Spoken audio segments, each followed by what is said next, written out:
পান যে খান, পান খেয়ে পান ফালান শিখেছে গেরাই দেওয়া। পান পান তো ফালানোর নিয়ম নাই। ওর পান খাইছে আমি চুন দিয়া খড় দিয়া এগুলা ফালাই দিছে, কিন্তু দুপুরে খাওয়ার পরে যেটা খাইছে ওটা তো একবার খেয়ে আলাইছে।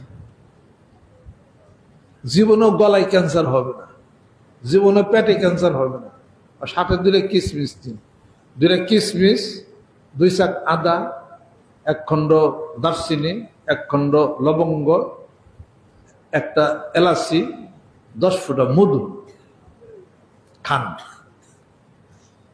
আর 1/2 চামচ ইসবগুলির ভুসি।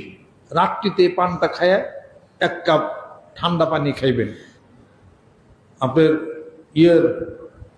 অশ্বরোগ যাদের আছে, এটা হলো একটা মেডিসিন।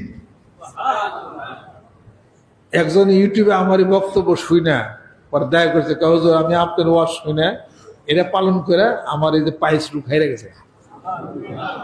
সুবহানাল্লাহ। এরকম একটা পান সকালে যদি খান, একটা পান দুপুরে খান, একটা পান রাত্রিতে খান, কোনো খাবারের কোনো দরকার পড়বো না, শরীর টনটন হবে, বাকি সবাই খালি পানি খাবেন।